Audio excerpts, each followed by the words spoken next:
नमस्कार साथियों, हमारे YouTube channel study point first पर एक बार फिर आप सभी का स्वागत है। देखिए, हम बात कर रहे थे कक्षा 9 राजस्थान का स्वतंत्रता आंदोलन और शौर्य परंपरा नामक पुस्तक की, जिसमें हमने पिछली वीडियो में बात की थी 1857 की क्रांति की। और राजस्थान में 1857 की क्रांति की वीडियो अगर अभी तक भी आपने नहीं देखा है तो हमारे YouTube चैनल को सब्सक्राइब करना और सब्सक्राइब करने के साथ साथ बेल आइकन घंटे का निशान जरूर दबाना। अगर बेल आइकन घंटे का निशान नहीं दबाया ना तो हमारे वीडियो के नोटिफिकेशन आप तक नहीं आकर पहुंचेंगे और आप वंचित रह जाएंगे हमारे पिछले वीडियो से। इसलिए हमारे पिछले वीडियो को देखने के लिए हमारे चैनल को सब्सक्राइब करें और बेल आइकन घंटे का निशान जरूर दबाएं। और हाँ, यदि हो सके तो हमारे इन वीडियो को शेयर भी कर दिया करो कभी कभार, ताकि इससे हमारा हौसला बढ़ेगा और हम और भी नए नए वीडियो आपके लिए लाते रहेंगे। और पिछले वीडियो में 1857 की क्रांति की बात कर ही चुके थे। आज एक नए टॉपिक की शुरुआत करेंगे। वो टॉपिक है हमारा राजस्थान के प्रमुख क्रांतिकारी। तो चलो शुरुआत करते हैं राजस्थान के प्रमुख क्रांतिकारी की। देखिए, क्रांतिकारियों की बात अगर करें तो क्रांतिकारी क्या होते हैं? क्रांतिकारी का मतलब होता है कि क्रांति करना। जैसे मान लो कोई दुश्मन आए और दुश्मन आकर के यहाँ पर आक्रमण करे तो वहाँ पर विभिन्न प्रकार के हमारे राजस्थान के जो लोग थे उन्होंने क्रांतियाँ की। जैसे 1857 की क्रांति की पिछली वीडियो में बात कर चुके थे हम। चलो, इस क्रांतिकारियों में आज हम बात करेंगे डूंगजी और जवाहर जी की। अब बात ये आती है कि भाई डूंगजी और जवाहर जी कौन थे? तो जो ये डूंगजी और जवाहर जी थे आपस में ये थे काका और भतीजे। क्या थे? काका भतीजा। तो प्रश्न ये भी आ जाता है, कभी कभार सीधा सीधा प्रश्न पूछ लिया जाता है कि बताइए डूंगजी और जवाहर जी आपस में क्या थे? तो डूंगजी और जवाहर जी आपस में थे काका भतीजा। और प्रश्न ये भी आता है कि डूंगजी जवाहर जी कहाँ के रहने वाले थे? तो ये शेखावाटी के रहने वाले थे। कहाँ के रहने वाले थे? शेखावाटी के रहने वाले थे। अब प्रश्न ये आया कि शेखावाटी में कहाँ के रहने वाले थे, ये बताइए। तो शेखावाटी में ये थे सीकर के रहने वाले। कहाँ के? सीकर के रहने वाले। अब इनका कार्य क्या था? अगर कार्य की बात आए कि बताइए डूंगजी और जवाहर जी क्या कार्य करते थे, तो ये क्या करते थे? अमीर जो लोग थे, अमीरों को लूट करके जो धन होता था ना, अमीरों को लूटने के बाद इस धन को गरीबों में बांटते थे। किस में बांटते थे? गरीबों में बांटते थे। तो ये प्रश्न भी कभी कभार आता है कि बताइए कि डूंगजी और जवाहर जी क्या करते थे? तो डूंगजी और जवाहर जी अमीरों को लूटते थे और अमीरों को लूट करके गरीबों में धन बांटते थे। इसलिए ये डूंगजी जवाहर जी गरीबों के हो गए मसीहा। क्या हो गए? मसीहा। डूंगजी और जवाहर जी गरीबों के मसीहा के नाम से भी जाने जाते हैं। वैसे प्रश्न किसी किताब में तो नहीं है, लेकिन देखा जाए तो गरीबों के मसीहा ही हुए, क्योंकि गरीबों की सेवा करते थे। अब गरीबों की सेवा करेंगे तो भाई मसीहा ही कहलाएंगे। तो डूंगजी जवाहर जी अमीरों को लूटते थे और अमीरों को लूट करके जो धन लूटा करते थे ना, उस धन को गरीबों में बांट दिया करते थे।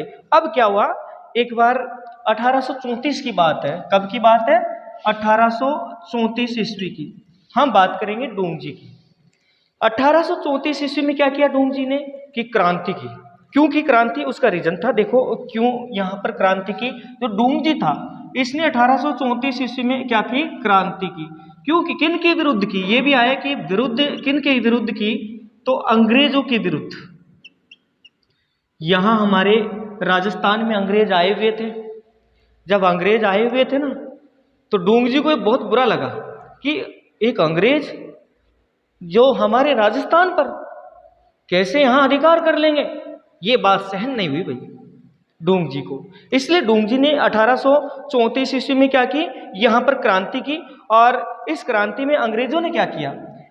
इन अंग्रेजों ने डूंगजी को जो है पकड़ लिया। अंग्रेजों ने क्या किया? जो डूंगजी थे इन डूंगजी को क्या कर लिया? पकड़ लिया। और पकड़ करके इन अंग्रेजों ने डूंगजी को आगरा के किले में कैद किया। कहाँ किया? आगरा के किले में कैद किया।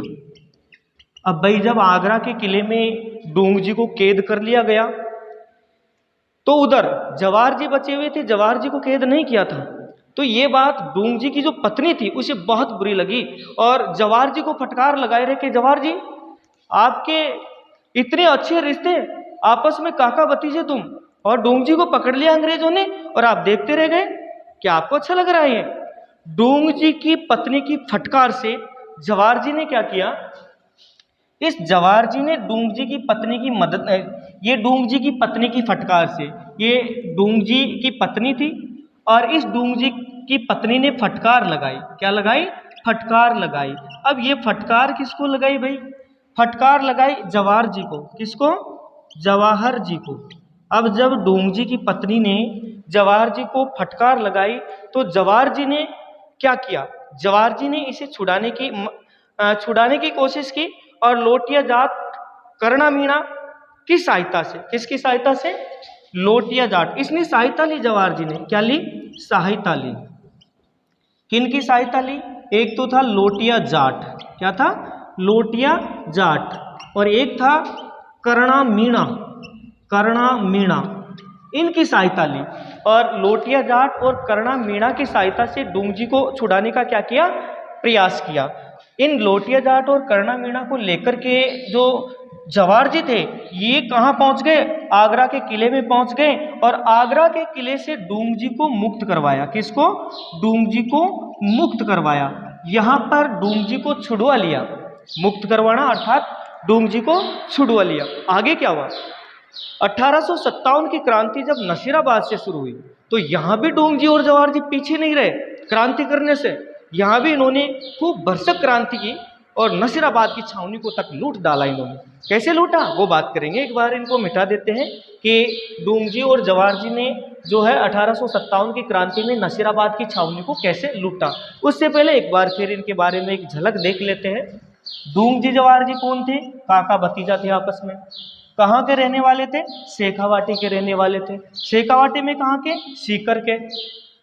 कार्य क्या था? अमीरों को लूटना। और जो अमीरों को लूटकर जो धन इकट्ठा करते थे वो किन में बांटते थे? जरूरतमंद गरीबों में बांटते थे। इसलिए डूंग जी और जवाहर जी गरीबों के क्या हो गए? मसीहा हो गए। आगे डूंग जी ने यहाँ पर क्या किया? क्रांति की। जब डूंग जी ने क्रांति की तो अंग्रेजों ने डूंग जी को पकड़ लिया। जब अंग्रेजों ने डूंग जी को पकड़ लिया तो ये बात डूंग जी की पत्नी को अच्छी नहीं लगी, इसलिए जवाहर जी को लगाई फटकार। और जानते हो कि औरतों की फटकार कितनी भयंकर होती है। औरतों की फटकार से यहाँ पर जवाहर जी ने सोचा कि भाई डूंग जी को छुड़वाना बहुत जरूरी हो गया।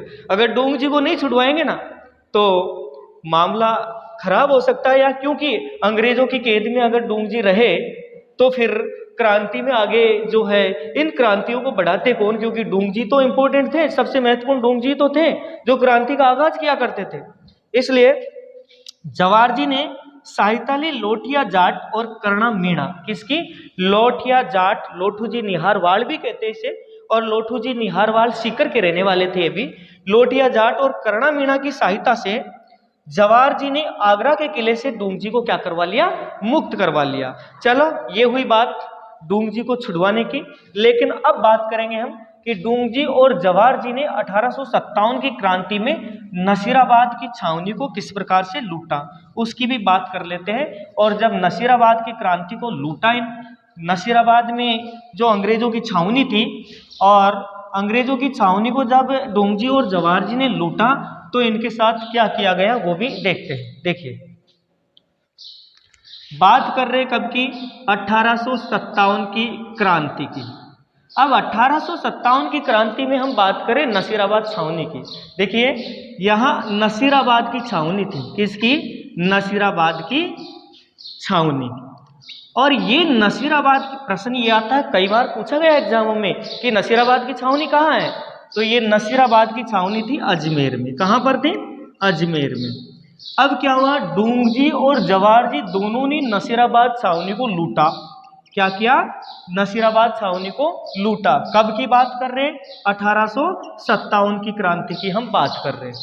1857 में डूंग जी और जवाहर जी ने अंग्रेज छावनी थी, कौन सी? नसीराबाद की छावनी। इस नसीराबाद की छावनी को लूटा। इसलिए अंग्रेज इनसे बड़े परेशान हो गए। क्या करें? क्योंकि इनका आतंक कितना खतरनाक था डूंग जी और जवाहर जी का कि अंग्रेज घबराने लगे थे इससे। जब अंग्रेज घबराने लग गए तो ये सबसे इंपॉर्टेंट समझा अंग्रेजों ने कि डोंगजी और जवाहर जी को पहले गिरफ्तार करें। अगर डोंगजी जवाहर जी बचे रहे ना तो यहां पर हमारी औकात नहीं है, हमारी मतलब अंग्रेजों की, कि राजस्थान में राज कर पाए। इसलिए डोंगजी और जवाहर जी को पकड़ना समझा उचित। लेकिन डोंगजी और जवाहर जी ऐसे ही हाथ नहीं आने वाले थे। डोंगजी और जवाहर जी बड़े खतरनाक थे, चालाक थे। लेकिन क्या किया अंग्रेजों ने, ये जो अंग्रेज थे, कौन अंग्रेज, इन अंग्रेजों ने मदद ली इनको पकड़ने के लिए। किनको पकड़ने के लिए? डोंगजी जवाहर जी को पकड़ने के लिए क्या की? मदद ली। किन की ली? एक तो ली बीकानेर की सेना की और एक ली जोधपुर की सेना की। किसकी? जोधपुर की सेना की। अब बीकानेर और जोधपुर की सेना की सहायता से, बीकानेर और जोधपुर की सेना की सहायता से डोंगजी और जवाहर जी को पकड़ने की कोशिश की। लेकिन क्या हुआ, यहां पर डोंगजी और जवाहर जी बेचारे अकेले पड़ गए। जब अकेले पड़ गए तो डोंगजी और, भाई देखो अकेले तो कुछ भी नहीं कर सकते, इसलिए डोंगजी और जवाहर जी यहां से भगे। और भग करके कहां पहुंच गए? ये जवाहर जी जो थे, ये जवाहर जी यहां से भग करके बीकानेर पहुंचे। देखो बीकानेर की सेना की सहायता ली अंग्रेजों ने, लेकिन बीकानेर का जो शासक था, जो सरदार था, वो थोड़ा अच्छा था। बीकानेर का सरदार था रतन सिंह। कौन था? रतन सिंह। यहां पहुंच गए जवाहर जी, तो रतन सिंह के पास में पहुंच गए। अब जवाहर जी जब रतन सिंह के पास में पहुंचे तो रतन सिंह ने जवाहर जी को, जो जवाहर जी जो थे, जवाहर जी की मदद की। जवाहर जी की क्या की? मदद की। अब मदद की तो आगे ये डोंगजी का क्या हाल हुआ वो भी देख लेते हैं। डोंगजी यहां से दौड़े और दौड़कर कहां पहुंच गए? जैसलमेर पहुंच गए। जैसलमेर में खेरखट्टा नामक एक स्थान था। कौन सा? गरदड़ा नामक स्थान। जैसलमेर में गरदड़ा नामक स्थान था। खेरखट्टा तो ये बीकानेर का स्थान था, यहां पहुंचे थे जवाहर सिंह। खेरखट्टा ये बीकानेर की बात थी, वो तो खेरखट्टा। तो जवाहर जी दौड़कर कहां पहुंचे? बीकानेर के खेरखट्टा नामक स्थान पर पहुंचे। और बीकानेर के खेरखट्टा के शासक कौन थे? रतन सिंह थे। रतन सिंह ने जवाहर जी की क्या की? मदद की। लेकिन जब यहां जैसलमेर के गरदड़ा स्थान पर डोंगजी पहुंचे ना, तो यहां अंग्रेजों ने, जैसलमेर के गरदड़ा स्थान पर आए अंग्रेज, और अंग्रेजों ने यहां कर वहां के शासक से कहा कि डोंगजी को हमें सौंपिए। अब डोंगजी को वहां का जो शासक था जैसलमेर के गरदड़ा स्थान का, वो अंग्रेजों के सुपुर्द कर देता है। लेकिन अंग्रेज यहां भी आए बीकानेर, लेकिन बीकानेर के शासक ने, जो जवाहर जी थे, उनको अंग्रेजों को लौटाने से मना कर दिया कि भाई हम अंग्रेजों को जो है जवाहर जी को नहीं सौंपेंगे, क्योंकि हमारी शरण में आए हैं और हमारी शरण में आए हुए के साथ हम गद्दारी नहीं कर सकते। इसलिए जवाहर जी अंग्रेजों की चंगुल से बच गए। लेकिन बेचारे डोंगजी को जैसलमेर के गरदड़ा स्थान पर आए ना, तो यहाँ के शासक ने किसको सौंप दिया? अंग्रेजों को सौंप दिया। अब क्या हुआ आगे? इधर जोधपुर के शासक, कौन? जोधपुर की बात कर रहे हैं। अब अंग्रेजों ने क्या किया? जो ये डोंगजी थे ना, डोंगजी किनके चंगुल में आ गए? अंग्रेजों के चंगुल में आ गए। लेकिन अंग्रेजों ने डोंगजी को जोधपुर के सुपुर्द कर दिया। अब जब जोधपुर के सुपुर्द किया ना, तो बेचारे डोंगजी इसी जोधपुर की जेल में, कहां पर? जोधपुर दुर्ग में, यहां पर रहे कई दिनों तक कैदी के रूप में, और यहीं पर डोंगजी का देहांत हो गया। ये थी बात डोंगजी और जवाहर जी की। चलो मिलते हैं एक और नए वीडियो में, तब तक के लिए जय हिंद, जय भारत।